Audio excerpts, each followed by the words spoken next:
Mae wedi bod yn flwyddyn ffantastig I chwaraeon yng Nghymru.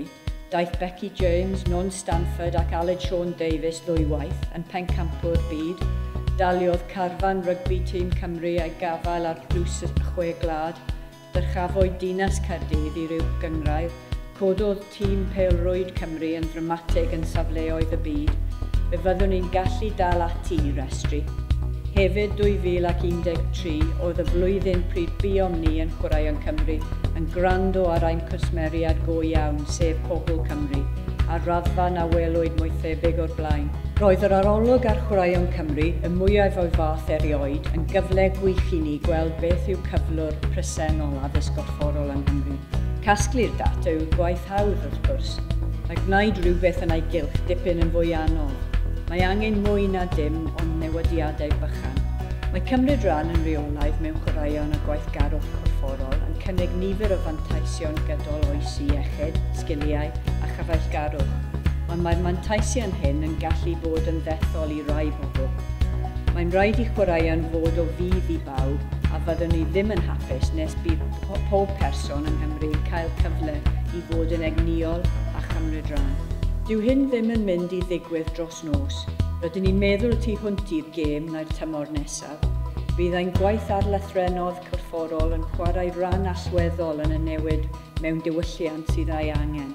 Mae llythrenodd corfforol yn ymwneud â chymell plant a sicrhau a bod yn mwynhau, yn magu hyder ac yn dod I ddeall sut mae'n defnyddio eu corff.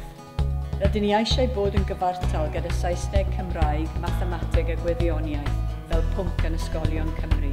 Dyma'r amgymhelliad craidd adroddiad o dan arweiniad y Baroness Tani Gray Thompson a fyddai'n arwain at asesu addysg corfforol yn ffurfiol ac yn reolaidd, gan arwain at ddarpariaeth o safon uwch a gwella safonau.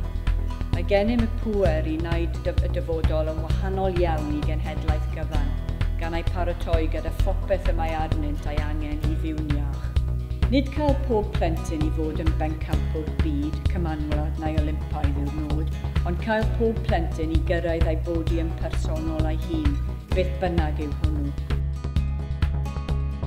2014 promises to be another great year for Welsh sport, where we will be sending our largest team to the Glasgow Commonwealth Games, where as a nation we will be standing tall, united and singing the anthem loud and proud, showing that Wales belongs on the world stage.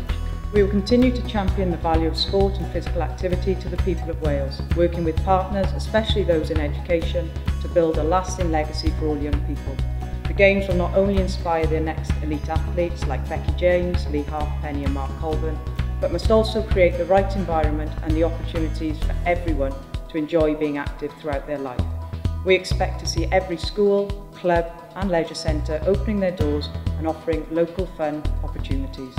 So we have a lot to look forward to in 2014, but we must also recognise the challenges that we face in terms of finance and responding to the changing world around us.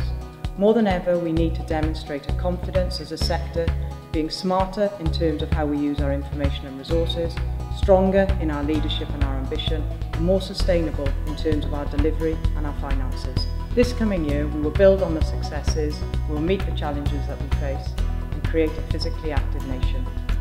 Here's to another great sporting year.